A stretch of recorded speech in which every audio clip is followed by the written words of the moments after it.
When my daughter-in-law Jessica stood up at my Thanksgiving table, the table I had spent 3 days preparing, the table covered with dishes I'd cooked with my own arthritic hands, and announced to my entire family that I was a financial burden who needed to learn her place, I said nothing. I just sat there, my hands folded in my lap, and watched her perform. Everyone was watching me, waiting for me to defend myself, to cry, to leave, but I didn't. I stayed silent. Because I knew something Jessica didn't know, something that would change everything. Let me take you back to where this all started, and I promise you, by the end of this story, you'll understand why silence is sometimes the most powerful response of all. My name is Sophia, and I'm 72 years old. This is a story about family, betrayal, and the moment I learned that respect isn't given, it's taught. For 37 years, I was married to a wonderful man named Robert. We built a good life together, not wealthy, but comfortable. Robert worked as an engineer, and I was a school teacher for 41 years. We saved carefully, invested wisely, and by the time Robert passed away 5 years ago from a sudden heart attack, he had left me more secure than I ever imagined possible. He had a life insurance policy I didn't even know about, investments that had grown quietly over the decades, and the house, our beautiful 4-bedroom colonial, was paid off completely. After Robert died, the loneliness was crushing. Our house felt enormous and empty. My son Michael, my only child, had always been close to me. He'd call every Sunday, visit twice a month, bring his wife Jessica and their 2 children, Emma, who was 12, and Lucas, who was 9. Those grandchildren were my sunshine. Emma would curl up next to me on the couch and tell me about school. Lucas would beg me to make my special chocolate chip cookies, the ones with extra chips and a pinch of sea salt. Michael had married Jessica 8 years earlier. She was beautiful, tall, blonde, always dressed impeccably. She worked in marketing for a pharmaceutical company and made good money. At first, I thought she was lovely. She'd compliment my cooking, help clear the table, bring me flowers on Mother's Day. But looking back now, I can see the small moments I should have noticed. The way she'd glance at her phone when I was talking, the slight eye roll when Michael would hug me goodbye, the comments that seemed sweet but had thorns hidden inside them. "Sophia, you're so lucky you don't have to worry about working anymore," she'd say, as if my retirement was some kind of free vacation, rather than something I'd earned after 4 decades of shaping young minds. Or it must be nice to have so much free time. I wish I could just relax all day. I'd smile and change the subject because I loved my son and I didn't want to cause problems. About a year after Robert died, Michael came to me with a proposal.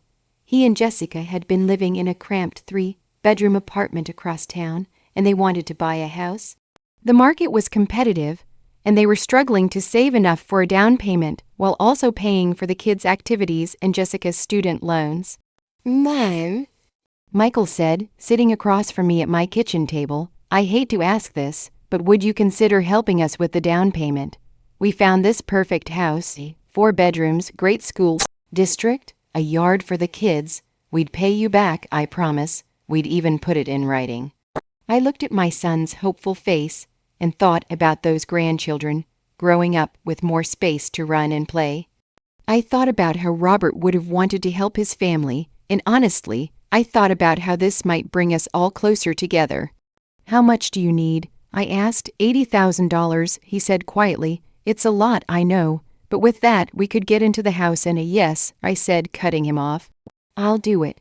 The relief on his face made me feel warm inside.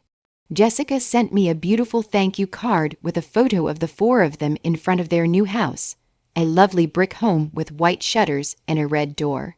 "We couldn't have done this without you, Mom." The card read in Jessica's perfect handwriting. That was 3 years ago. And gradually I didn't notice it happening, things began to change. The Sunday phone calls became less frequent. Michael was busy with work. The visits dropped to once a month, then every 6 weeks. When they did come over, Jessica would spend most of the time on her phone. She stopped helping with the dishes. She'd check her watch and say they needed to get going, that the kids had homework or activities. I told myself they were just busy. Modern families are stressed. I understood. Then came the small comments that weren't so small. "Sophia, You really should update your wardrobe. Those styles are so dated, Jessica said one day, looking at my favorite blue cardigan, the one Robert had bought me for our 30th anniversary. Sophia, you know you can't spoil the kids like that. We're trying to teach them about money, she snapped when I bought Emma a book she'd been wanting.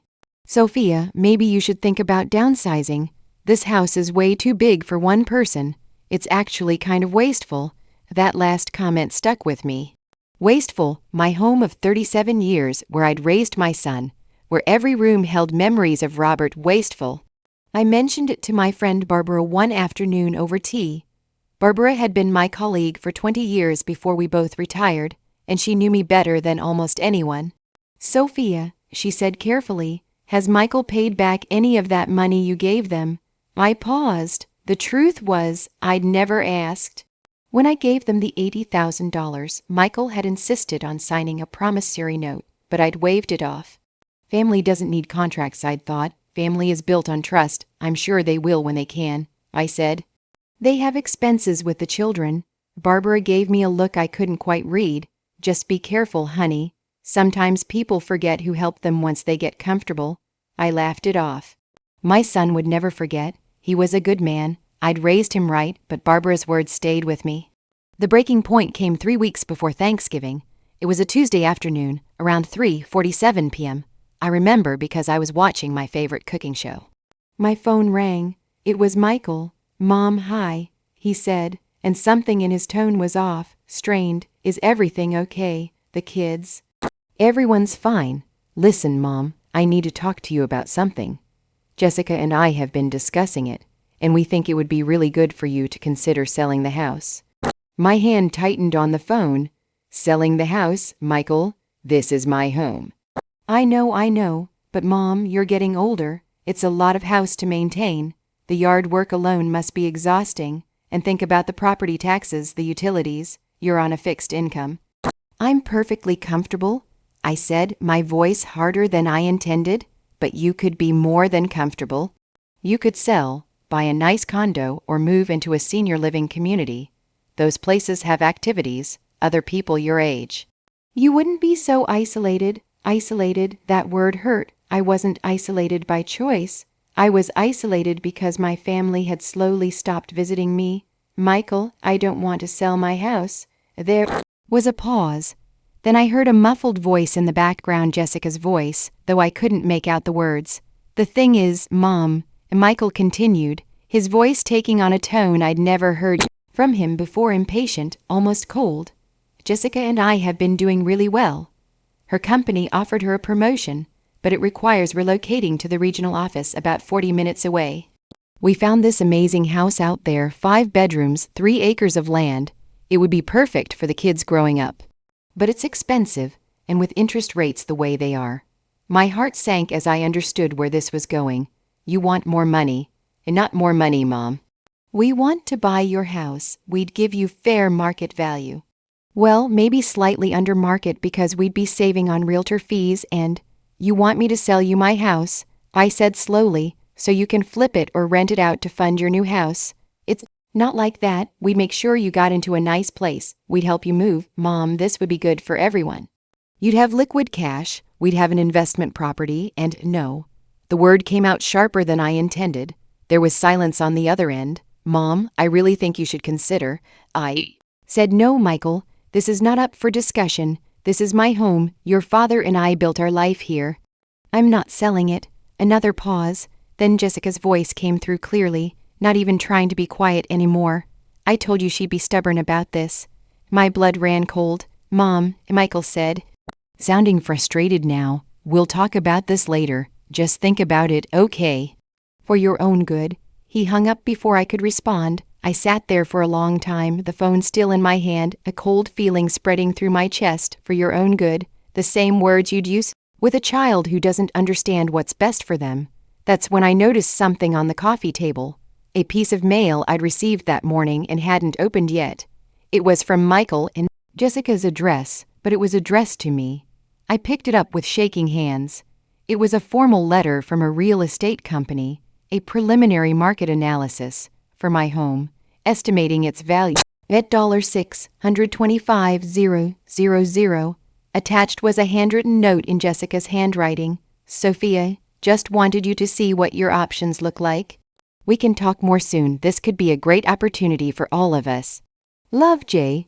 They'd had my house appraised without asking me, without even telling me. I felt my hands go cold. My heart was pounding in my chest. This wasn't a casual suggestion. This was a plan. They had already started the process of getting me out of my home. I should have been angrier than I was, but what I felt most was hurt, deep, aching hurt. The son I'd raised, the grandson of a man who taught him to value family above all else, was trying to push his widowed mother out of her home for profit. That night, I couldn't sleep. I lay in the bed I'd shared with Robert for 37 years and stared at the ceiling, and I realized something. I needed to know exactly what I was dealing with. I needed to understand if this was just Jessica's influence or if my son had truly changed into someone I didn't recognize. Looking back, I should have noticed when Jessica started calling me by my first name instead of Mom, about 2 years ago. I should have noticed when the Mother's Day flowers stopped coming. I should have noticed when Emma and Lucas started making excuses not to stay for dinner when they visited. But I had noticed. I just hadn't wanted to believe what I was seeing. Now I had no choice. The betrayal was real and it was happening, and I had exactly 3 weeks until Thanksgiving. The day I'd already invited them to celebrate at my house, to figure out what I was going to do about it. The next morning I called Michael back. I wanted to believe there'd been a misunderstanding, that maybe I'd overreacted. Maybe they really were just concerned about me managing a big house alone. Michael, I said when he answered about yesterday, I think we got off on the wrong foot. Can we talk about this calmly? Of course, Mom. He sounded relieved. Look, I know it seemed sudden, but Jessica and I have been talking about this for months. We're really just thinking about your future. You're 72 now, and this house is a lot to handle. I manage just fine, I said, keeping my voice even. I have a lawn service for the yard. I keep up with everything. But what about in 5 years, 10 years? Mom, the housing market is good right now. If you wait too long, you might not get this kind of value. Michael, let me ask you something. If I sell my house, where exactly do you envision me living? There was a pause. Well, there's that nice senior community over on Maple Street, Sunrise Village. They have studios and 1 bedrooms, everything on 1 floor, meals included if you want them. Studios, I repeated. You want me to move from a 4-bedroom house to a studio apartment? They're very nice, Mom, modern. And you'd have people around all the time. What he wasn't saying was louder than what he was. They wanted my house, they wanted the asset. Where I lived afterward was secondary, as long as it was smaller, cheaper, out of the way. I need to think about this, I said. That's all we're asking, just think about it. And Mom, we're still coming for Thanksgiving, right? Jessica's already planning her famous sweet potato casserole. The casual mention of Thanksgiving felt like a slap. Yes, please come eat at my house, the house you want to take from me. Yes, I heard myself say, you're still coming. After we hung up, I sat in my kitchen, my beautiful kitchen with its white cabinets and granite countertops that Robert and I had renovated 10 years ago. And I felt something shift inside me. The hurt was still there, but something else was joining it, something harder, something clearer. I called Barbara. I need your help, I said when she answered. I need to know exactly where I stand. Barbara came over that afternoon with her reading glasses and her no-nonsense attitude. We sat at my dining room table and I told her everything. The phone call, the appraisal, the pressure to sell. First things first, Barbara said. Do you have that promissory note Michael signed? The one for the $80,000. I got up and went to my filing cabinet. I'd kept it, even though I'd told Michael not to worry about it. I found it in a folder labeled Michael House Help. I brought it back to the table. Barbara, read it carefully, her lips pressed together. This is signed and dated. It says repayment would begin within 5 years, with a modest interest rate. Sophia, that was 3 years ago. He hasn't paid you a dime, has he? He needed it for the house. For his family, and now he wants your house too. Barbara looked at me over her glasses. Honey, I'm going to say something you might not want to hear. This isn't about Jessica being a bad influence. Michael is a grown man. He's making his own choices. The words hurt because they were true. I'd been blaming Jessica, making her the villain, because it was easier than accepting that my son had changed, or maybe he hadn't changed. Maybe I just never wanted to see this side of him. What should I do? I asked. First, we need to make sure your assets are protected. Do you have a will? Yes, everything goes to Michael. Barbara nodded slowly. And does Michael know that? I've mentioned it. Why? Because, Sophia, if something happened to you tomorrow, Michael and Jessica would inherit this house, your savings, your investments, everything. They'd have no reason to wait for you to sell. My blood went cold. You don't think they'd? I don't think anything. I'm just saying that people behave differently when there's money involved. You need to make some changes. Protect yourself. And you need to find out exactly what their plans are. That conversation changed everything. Barbara was right. I couldn't just hope this would blow over. I needed information.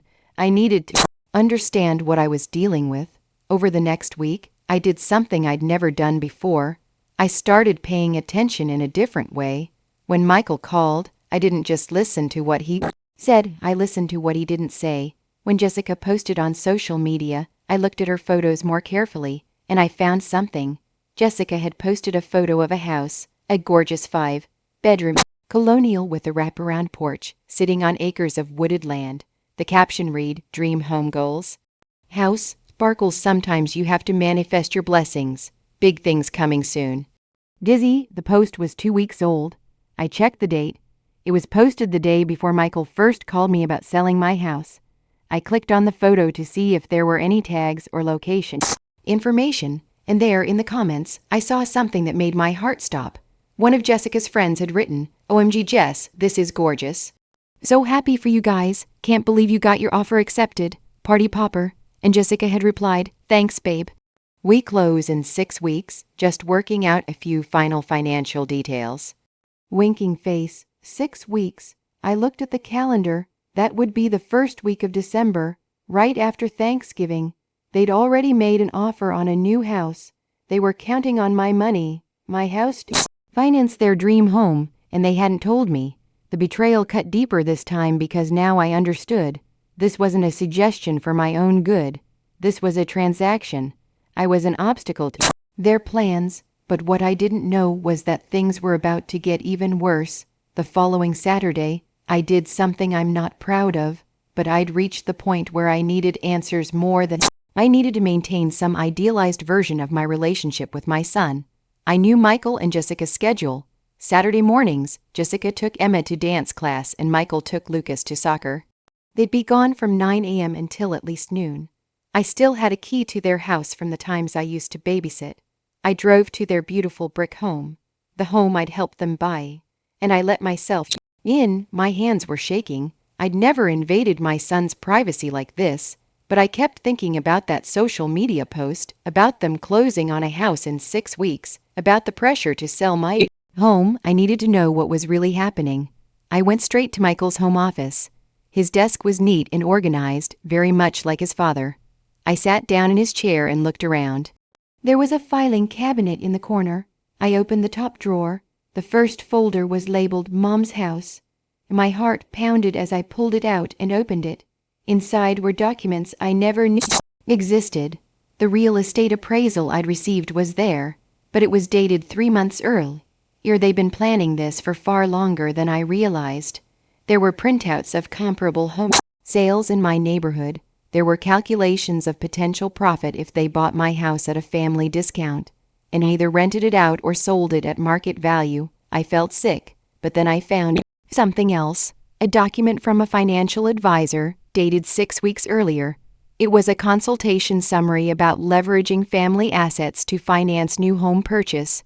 In the notes section, I saw my name, and I saw numbers that made my stomach drop. According to their calculations, if they could purchase my house for $500,000, $125,000 below market value, and if I agreed to hold the mortgage myself rather than them getting a traditional bank loan, they could use my house as collateral to secure financing for their new home.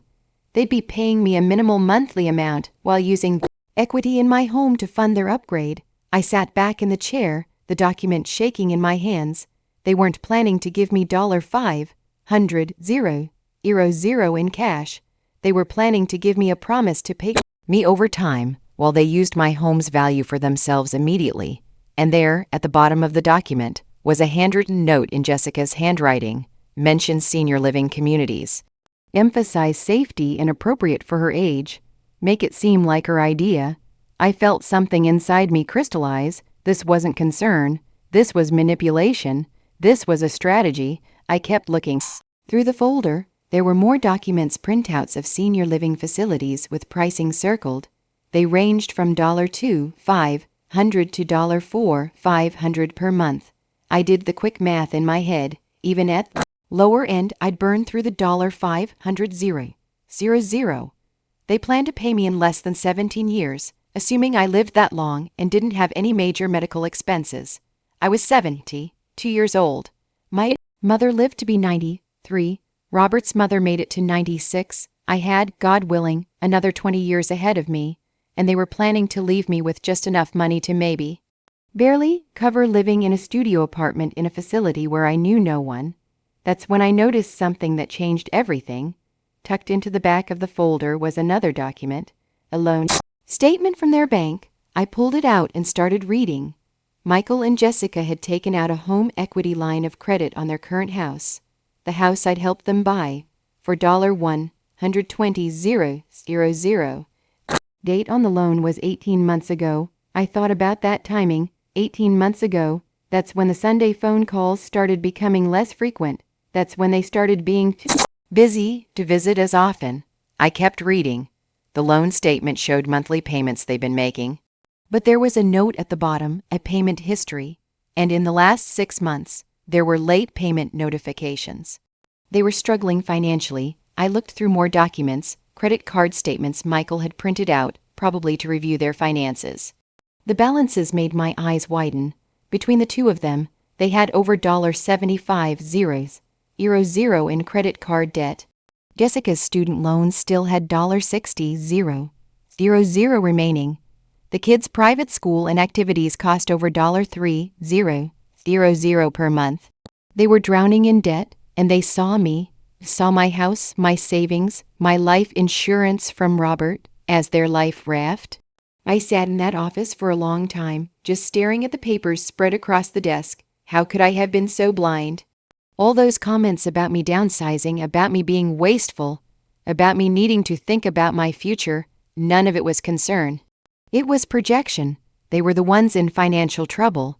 They were the ones who needed to downsize. But instead of facing their own spending, they'd decided to target my assets. I thought about Michael as a little boy, how I'd taught him to share his toys, to think about others, to value honesty above all else. Where had that boy gone?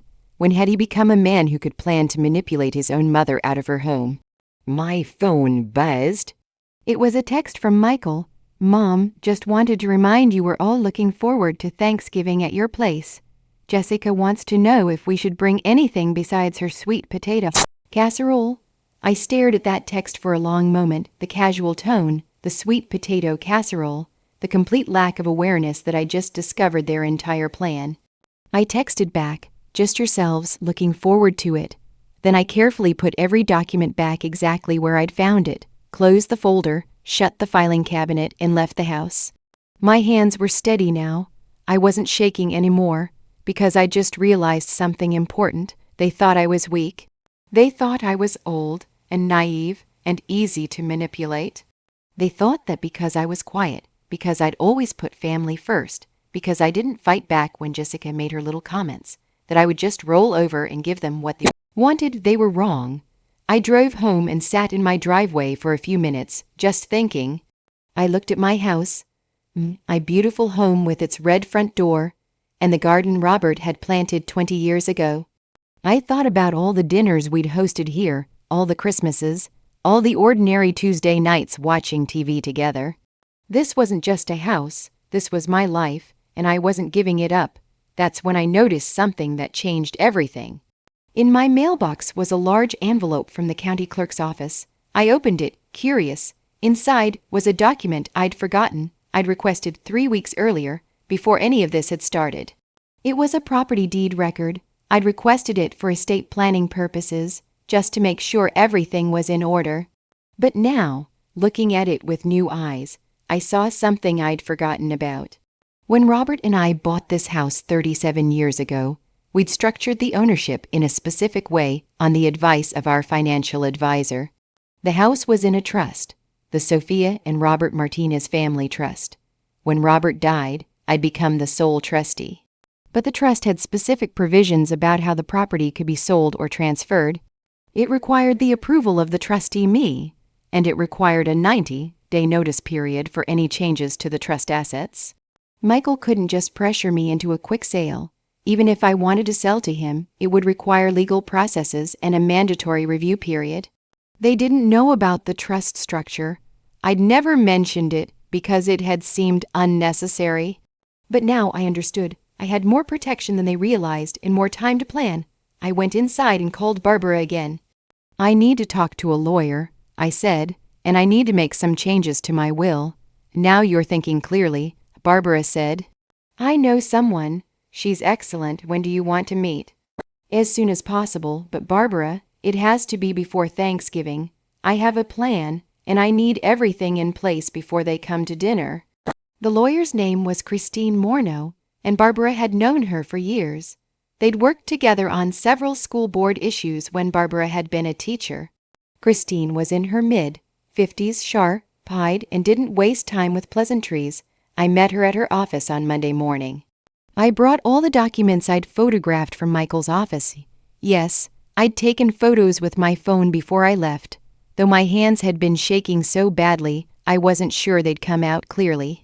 They had. Christine looked through everything methodically. She didn't show much emotion, but her jaw tightened when she saw the notes about making it seem like her idea, and the calculations about getting my house below market value. "Mrs. Martinez," she finally said, "I'm going to be direct with you.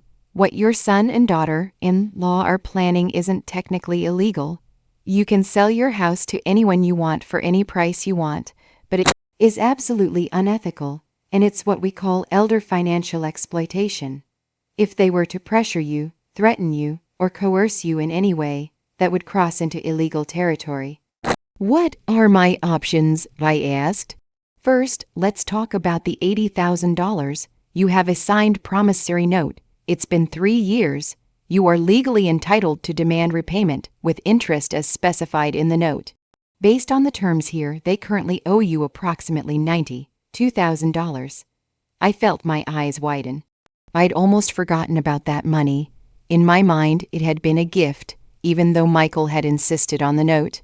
"Second," Christine continued, "your house is in a trust structure that actually protects you quite well.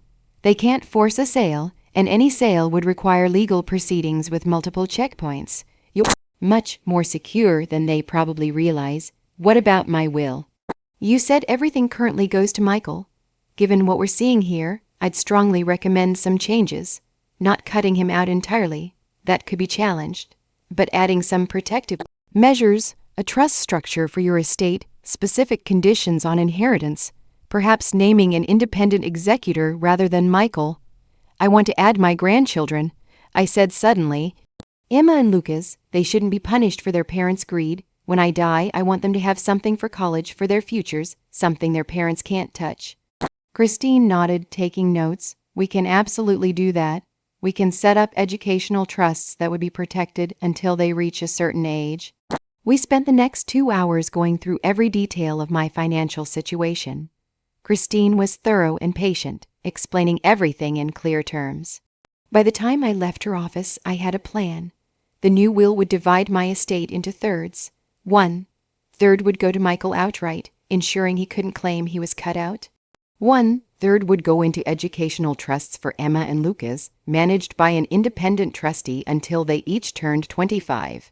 The final third would go to a charitable foundation. I'd always supported a literacy program for underprivileged children, something that had meant a lot to me during my teaching career. The house would remain in the trust until my death, and the trust specifically prohibited any sale or transfer under duress or undue influence. If there was any evidence I'd been pressured, the house would automatically go to the charitable foundation rather than to Michael. This protects you, Christine explained, because it removes their incentive to pressure you. If they push too hard, they get nothing.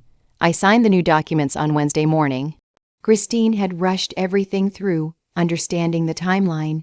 She also prepared one other document, a formal demand letter for the repayment of the $80,000 loan, plus interest. "When do you want me to send this?" she asked. I thought about Thanksgiving, just 9 days away now. I thought about Jessica standing at my table, eating my food, probably planning to bring up the house sale again in front of the whole family to pressure me. "Hold it for now," I said. "I'll let you know when." The next few days, I prepared for Thanksgiving like I always did. I cleaned the house from top to bottom. I polished the silver. I ironed the tablecloth. I made lists of all the dishes I'd cook and what I'd need from the store. But I also did something I'd never done before. I set up a recording device. Barbara's son-in, Lowell, worked in tech, and he'd loaned me a small digital recorder, the kind used for business meetings. "It's voice-activated," he explained. "It'll pick up everything said in the room. And Mrs. Martinez, in this state, single, party consent is legal for recording.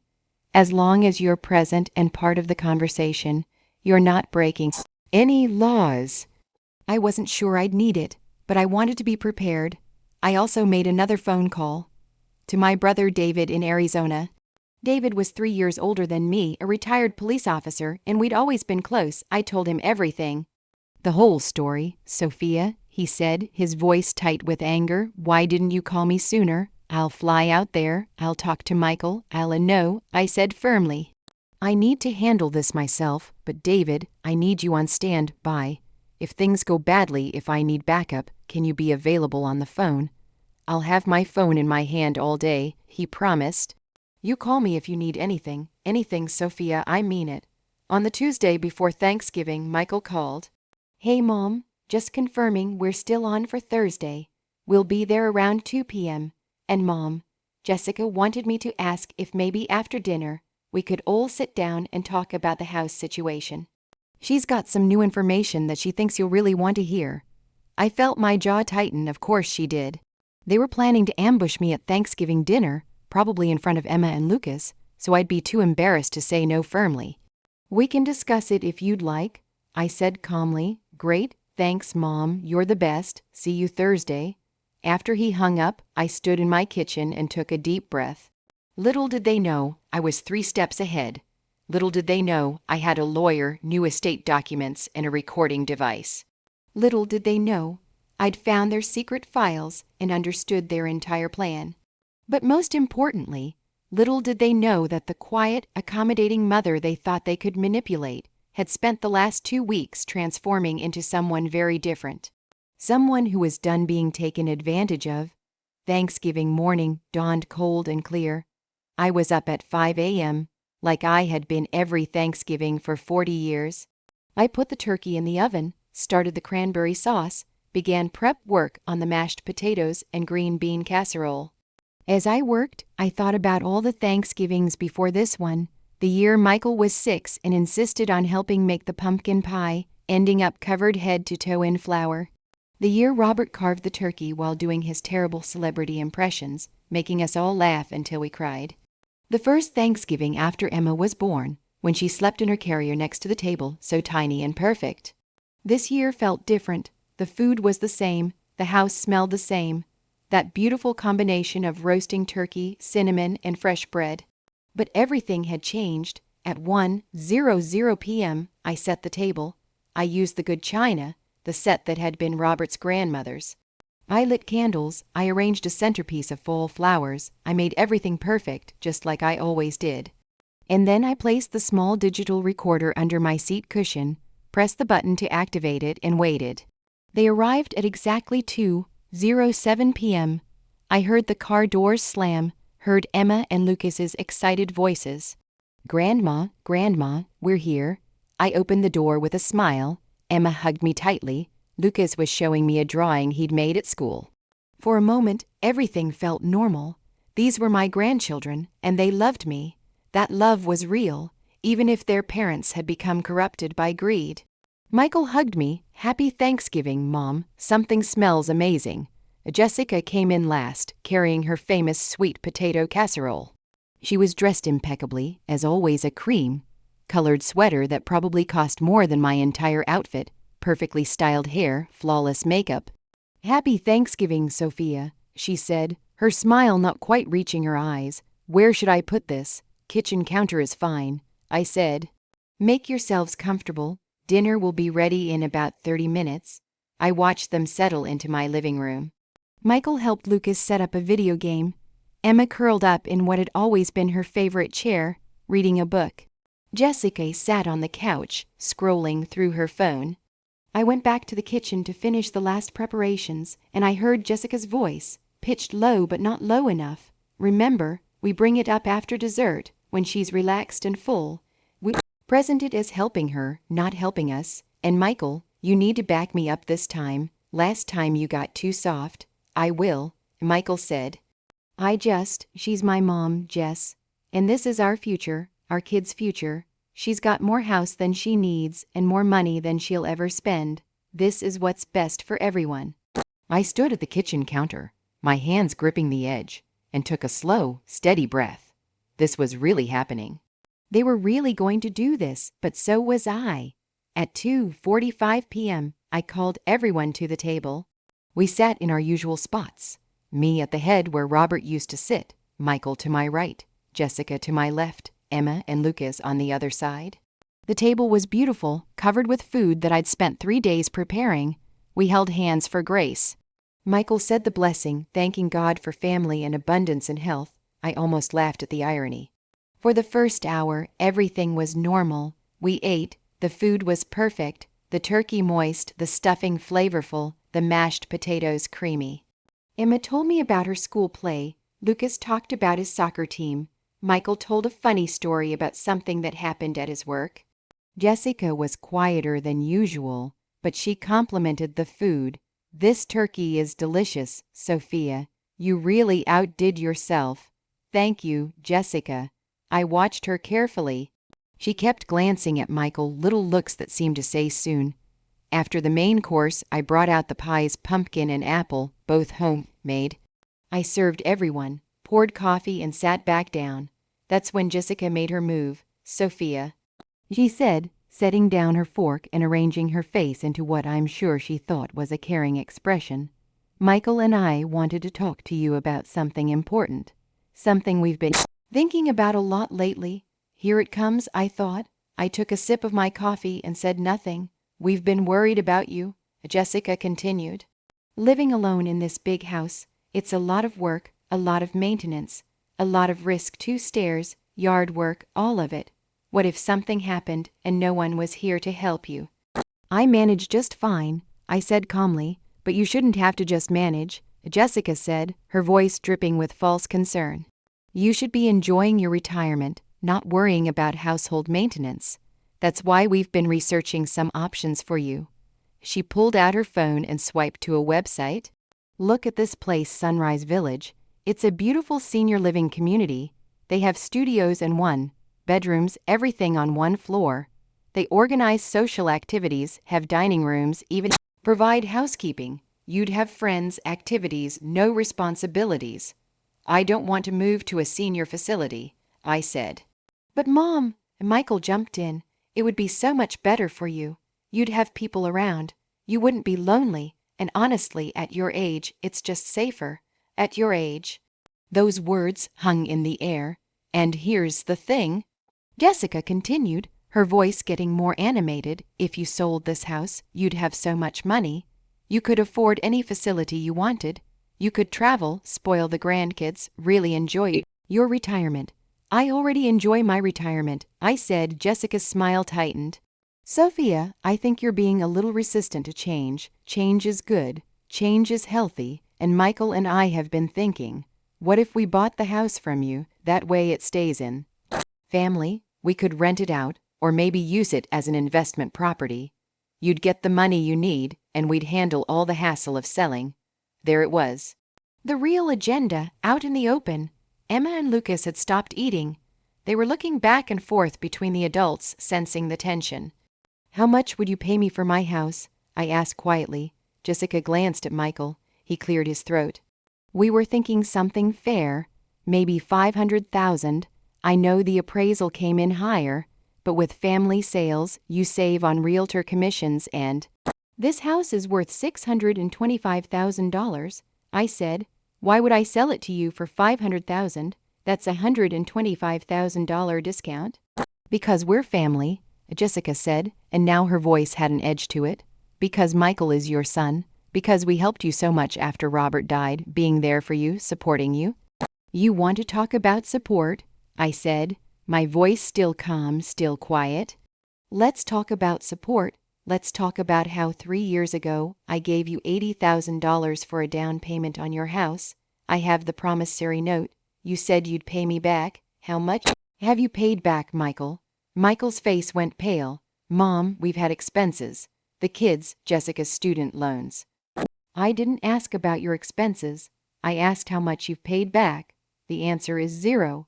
$0, which means, with the interest specified in the note you signed, you currently owe me $92,000. Jessica's eyes flashed. That money was a gift. You gave it to us? If it was a gift, why did Michael insist on signing a promissory note? Why did he promise in writing to pay me back? This is exactly what I'm talking about, Jessica said, and now her voice was rising. This is why you need to be in a care facility. You're confused. You're getting details mixed up. You're not thinking clearly. I'm confused, I said, and now my voice had steel in it. Let me tell you what I'm not confused about. I'm not confused about the fact that you've been planning this for months. I'm not confused about the fact that you've already made an offer on a new house that you're planning to close on in 3 weeks. I'm not confused about the fact that you had my house appraised without my permission, without even telling me. The table went silent. Jessica's mouth opened slightly. Michael looked like he'd been slapped. How did you… Jessica started. Did you really think I wouldn't find out? I continued. Did you think I'm so old and stupid that I wouldn't notice when my own son and his wife are plotting to manipulate me out of my home? We're not manipulating you, Jessica said, her voice turning sharp and cold now. We're trying to help you, but clearly you're too stubborn to see what's good for you. You're being selfish, Sophia. You're living in this huge house all by yourself while your son and his family are cramped in a house that's too small, while your grandchildren have to share a bathroom. But sure, you keep your precious house.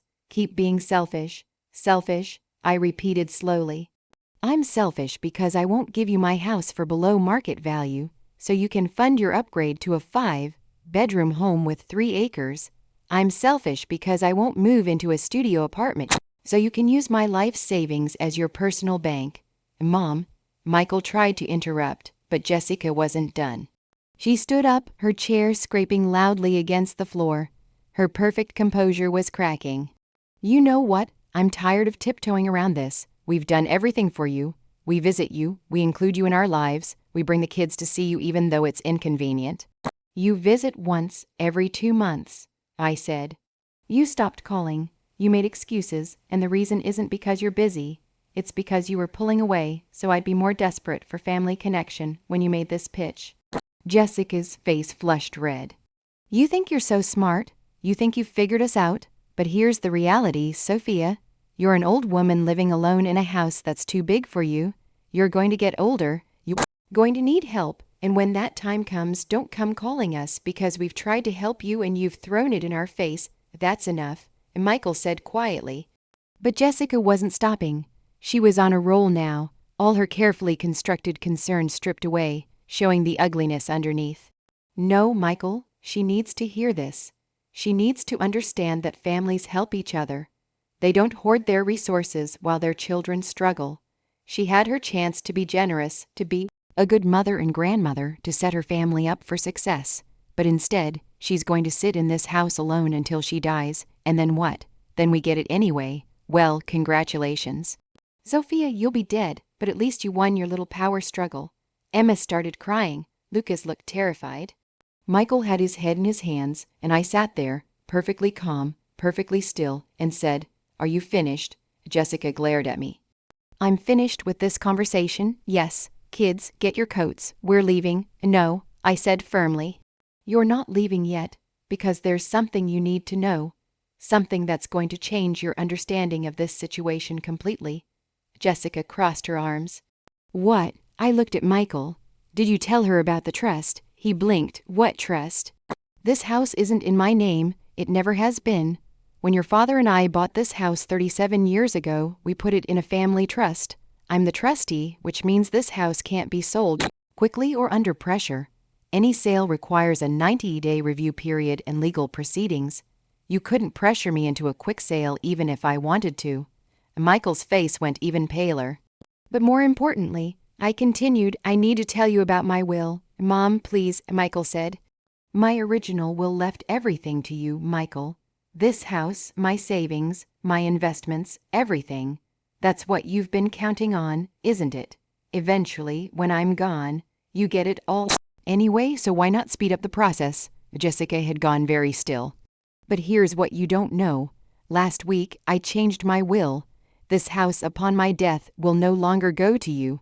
1/3 of my estate will go into educational trusts for Emma and Lucas, which you cannot touch. 1/3 will go to you directly, Michael, and 1/3, including this house, will go to a children's literacy charity." The silence that followed was absolute. "You can't do that," Jessica whispered. "I can, and I did. It's done. It's legal. It's filed, and here's the best part. There's a clause. If there's any evidence that I was pressured, coerced, or unduly influenced regarding my estate, this house, your share gets donated to charity too. The only people who benefit are my grandchildren and children who need books." I stood up slowly, facing Jessica across the table. "You called me selfish. You said I was hoarding resources. Let me tell you what's really selfish. What's selfish is trying to pressure your widowed mother-in-law out of her home to fund your lifestyle upgrade. What's selfish is running up $75,000 in credit card debt and $120,000 in home equity loans, and instead of facing your spending problem, deciding to target someone else's assets. What's selfish is using your children as props in your manipulation campaign." Jessica's mouth opened, but no sound came out. "Yes, Jessica, I know about the debt. I know about your spending. I know about all of it. And now you need to know something else. You will never get this house. Not through manipulation, not through pressure, not through false concern. This is my home. I earned it. I will live here until I die on my terms in my time." I walked around the table and stood in front of my son. "Michael, I love you. You're my son, and nothing will change that. But you have disappointed me more than I can express. Your father taught you better than this. I taught you better than this. You have a choice to make. You can be a man who respects his mother and handles his own financial problems, or you can be a man who tries to take advantage of her, but you can't be both." Michael had tears running down his face. "Mom, I'm sorry. I'm so sorry. I didn't. It wasn't supposed to be like this," Jessica said. "Jessica said," I repeated. "Michael, you're a grown man. You made your choices, own them." I turned to Emma and Lucas, who were both crying now. My heart broke for them. They hadn't asked to be part of this. "Emma, Lucas, come here," I said gently. They ran to me, and I held them both. "I love you two so much, and I promise you, when you need money for college, for your futures, it'll be there. It's protected. It's safe. No one can touch it. Your grandmother made sure of that." Then I stepped back and looked at Jessica and Michael. "I think it's time for you to leave now. Your sweet potato casserole is still on the counter. You can take it with you." Jessica found her voice finally, and it was shaking with rage. "You vindictive old woman. You planned this whole thing. You manipulated us. I manipulated you," I said, and I actually laughed. "Jessica, I stayed silent while you humiliated me at my own table. I let you call me selfish, confused, a burden. I gave you every opportunity to be decent. You chose this outcome, not me." Michael stood up, his face crumpled with shame. "Mom, please, can we talk about this? Can we fix this?" "Fix what, Michael? The fact that you and your wife tried to con me out of my home? The fact that you haven't paid back the $92,000 you owe me? The fact that you had my house appraised behind my back and made plans to close on a new house before you even talked to me seriously? You knew about—" Michael's voice was barely a whisper. "You knew about the other house." "I know everything. I know about the financial advisor you consulted. I know about the plan to make me hold the mortgage. I know about Jessica's notes about making it seem like my idea. I know it all. Jessica was trembling now, and I couldn't tell if it was from anger or fear. You went through our private documents. You invaded our privacy. I protected myself from people who were trying to take advantage of me. There's a difference.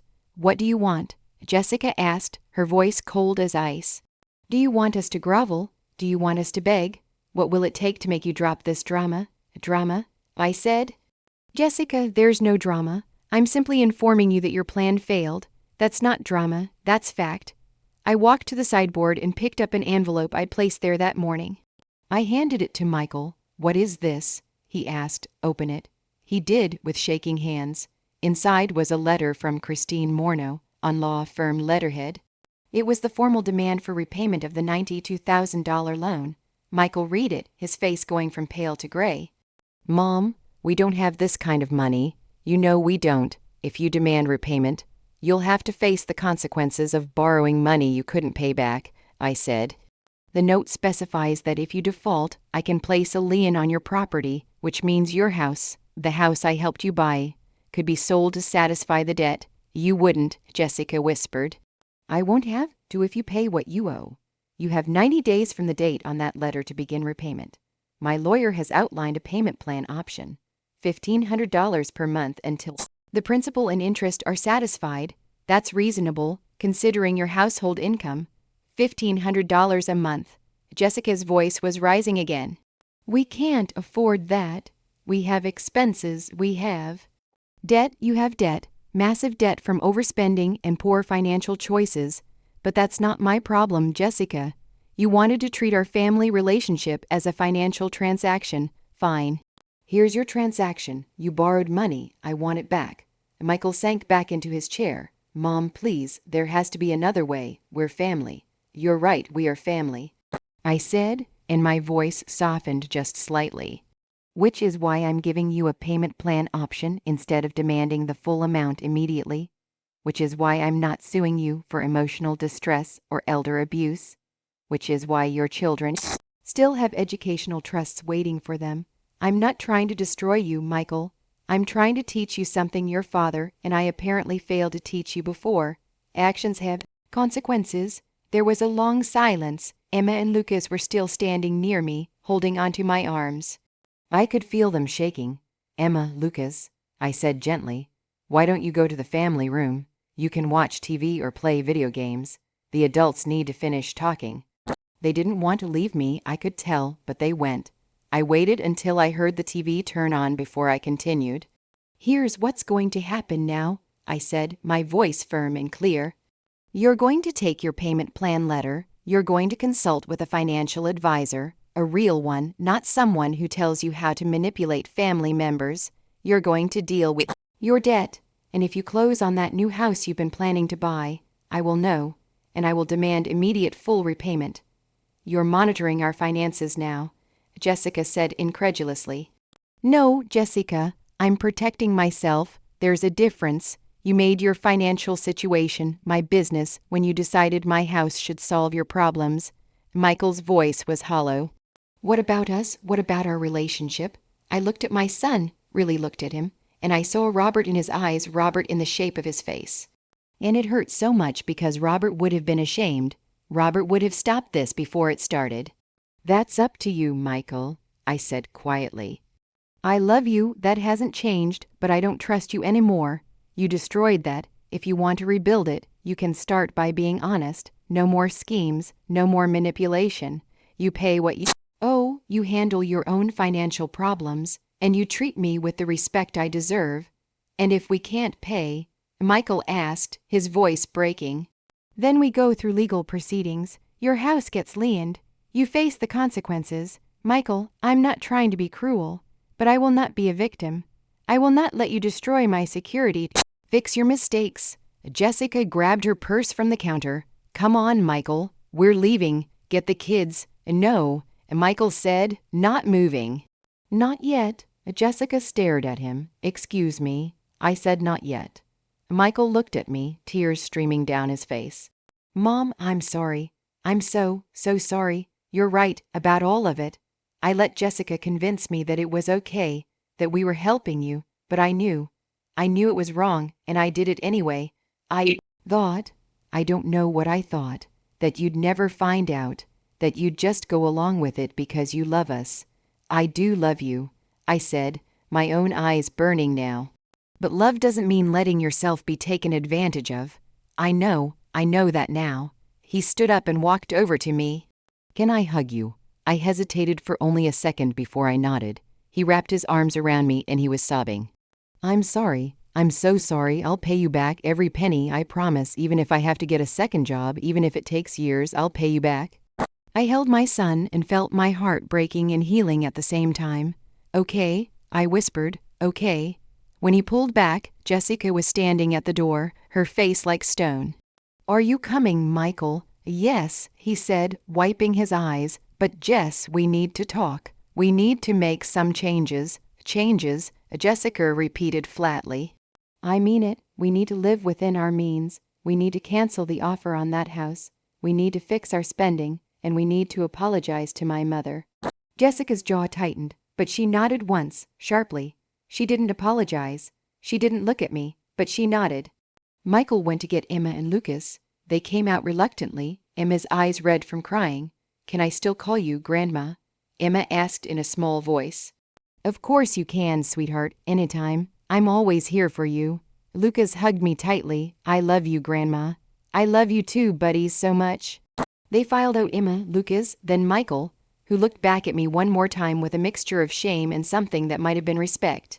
Jessica didn't look back at all. When the door closed behind them, I stood in my entry hall for a long time, just breathing. The house was silent except for the ticking of the grandfather clock in the living room, Robert's clock, the one that had been his father's. I walked back to the dining room. The table was still covered with food, half-eaten plates, Jessica's sweet potato casserole, untouched, still sitting on the kitchen counter where she'd left it. I sat down in my chair and turned off the recording device. I'd gotten everything on record. Everything Jessica said, every word of Michael's apology, every threat, every admission. I hoped I'd never need to use it, but I had it. I picked up my phone and called Barbara. How did it go? She asked immediately. It went exactly as you predicted, I said. Jessica showed her true colors. Michael broke down. The kids cried, but it's done.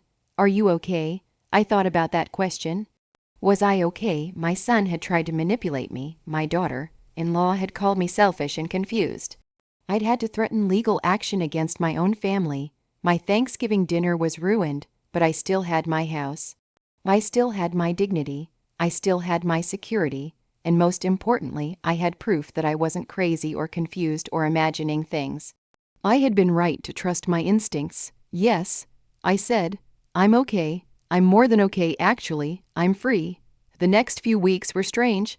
Michael called me 3 days after Thanksgiving. His voice was quiet, subdued. Mom, I wanted you to know. We withdrew our offer on the other house. That was the right decision, I said. Yeah, and we're meeting with a financial counselor this week. Someone who specializes in debt management. We're going to create a budget, figure out how to pay off our credit cards, and start making payments to you. Michael, that's good. I'm proud of you for taking responsibility. There was a long pause. Jessica wants me to tell you she's sorry. Jessica can tell me herself when she's ready. She's not ready yet. She's pretty angry still, but she knows we both know we were wrong. I was wrong. I let my financial stress make me into someone I'm not, someone Dad would be ashamed of. My throat tightened. Your father loved you very much, and he'd be proud of you for doing the right thing now. Can I bring the kids to see you? Just me and them. Jessica isn't ready, but Emma and Lucas miss you. I'd love that. How about this Saturday? We'll be there. And they were. Michael brought Emma and Lucas on Saturday afternoon. We baked cookies, my special chocolate chip ones with extra chips and sea salt. We played board games. Emma told me about her school play. Lucas showed me his latest soccer moves in the backyard. Michael and I didn't talk about the house or the money or Jessica. We just spent time together, and when they left, Emma hugged me extra tight and whispered, I'm glad you didn't move away, Grandma. Me too, sweetheart, me too. The first payment arrived on January 15th, A check for $1,500 with a note from Michael, first of many. I promise. I deposited it and called Christine Morneau. The payments have started. Good, she said, and Sophia. You should be proud of yourself. You stood your ground. A lot of people in your situation would have caved. Barbara came over for tea a few days later. You know, she said, half the teachers from our old school have been asking me about you. They heard some version of the story. The rumors are flying. What are people saying? That you're a badass. Barbara said with a grin that you put your entitled daughter-in-law in her place. That you're an inspiration. I laughed. I don't know about that. I just refuse to be pushed around. That's exactly what makes you an inspiration, Sophia. Do you know how many women our age get taken advantage of by their families? How many lose their homes, their savings, their independence because they don't want to rock the boat? You stood up, you protected yourself, and you taught your son a lesson he desperately needed to learn. I sipped my tea and looked around my kitchen, my beautiful kitchen in my beautiful house. I was so scared, Barbara. What if I'd been wrong? What if I destroyed my relationship with my son over nothing? But you weren't wrong. Your instincts were right. The documents you found proved you were right. And honestly, even if you had been wrong, which you weren't, you had every right to protect your assets and make your own decisions about your home. She was right. I knew she was right in February. Jessica called me. I almost didn't answer when I saw her name on my screen, but something made me pick up. Sophia, she said, her voice tight. I'm calling to apologize. I said nothing, waiting. I was out of line at Thanksgiving. The things I said about you being confused, about you hoarding resources were cruel and unfair. I was stressed about our financial situation, and I took it out on you. That wasn't right. No, it wasn't. I agreed. Michael and I are in counseling now. Financial counseling and marriage counseling. We're learning to communicate better and manage our money better. And I'm learning, she paused, and I could hear the difficulty in her voice. I'm learning that I have issues with control and spending that I need to address. Jessica, I appreciate you calling. I really do, and I'm glad you're getting help. I need you to know that I never wanted to hurt you. I saw this opportunity and I convinced myself it was win that we were actually helping you. But I was lying to myself. I know that now. Okay, I said, because I didn't know what else to say. Sophia, do you think? Is there any chance we could start over? Not forget what happened, but just try again. I thought about that. Jessica had shown me her worst self. She'd been cruel, manipulative, entitled, but she was also the mother of my grandchildren. She was my son's wife, and she was calling. Which meant something. I think that's up to you, Jessica. If you want a relationship with me, if you want to rebuild trust, it's going to take time. And it's going to require you showing me consistently that you've changed. I understand, and Sophia. Thank you for not giving up on Michael. He needs his mom. I'll never give up on my son. I said, but I won't let him or anyone else take advantage of me either. Those two things aren't mutually exclusive. I'm learning that. Jessica said quietly, I'll let you go. But maybe, could we come for dinner sometime, all of us? Let's start with phone calls, I said, and then maybe a lunch out somewhere. And we'll see how it goes, okay? Thank you. After she hung up, I sat with the phone in my hand for a long time. I didn't know if Jessica would really change. I didn't know if our relationship would ever be what I'd once hoped it could be, but at least now it would be honest. At least now it would be on my terms. It's been 6 months now since that Thanksgiving. Michael has made every payment on time, $1,500 a month. At this rate, he'll have the loan paid off in just over 5 years. He brings the kids to see me twice a month. We have Sunday dinners again. Not every week, but often enough. Jessica comes to now, though there's still an awkwardness between us. She helps with the dishes. She compliments my cooking. She's trying. I can see that she's trying, and I'm trying to forgive, trying to trust again, trying to build something new from the ruins of what we had before. Emma is thriving. She got the lead in her school play. Lucas made the all-star soccer team. They both know about the educational trusts now, Michael told them, wanting to be honest. Emma told me it makes her feel safe, knowing that her college is protected. That broke my heart and healed it at the same time. I still live in my house. I still have my independence. I still have my security. And I learned something important through all of this. I learned that silence doesn't mean weakness. Sometimes staying quiet while someone reveals their true nature is the strongest thing you can do. I learned that loving someone doesn't mean letting them hurt you. I learned that you can be compassionate and firm at the same time, loving and boundaried at the same time. I also learned that respect isn't given, it's taught. I spent years being accommodating, putting family harmony above my own needs, letting little disrespects slide because I didn't want to cause problems. And what did that teach Michael and Jessica? It taught them that they could push further, take more, that I wouldn't stand up for myself. When I finally did stand up, when I finally said no, and meant it, everything changed, not because I was cruel, not because I cut them off or punished them vindictively, but because I showed them that I had limits, that I had dignity, that I valued myself even if they didn't. And you know what? It made Michael respect me more. He's told me that since then. Mom, he said a few weeks ago. I know this sounds weird, but what happened at Thanksgiving? It changed how I see you. You're not just my mom anymore. You're this strong, independent woman who doesn't take crap from anyone. I'm proud of you. That made me cry, because it meant he finally saw me as a whole person, not just as someone who existed to support him. If you're listening to this and you're going through something similar, if someone in your family is pressuring you, trying to take advantage of your generosity, making you feel guilty for protecting yourself, please hear me. You are not selfish for having boundaries. You are not cruel for protecting your assets. You are not difficult for saying no. Family is supposed to be built on love and mutual respect.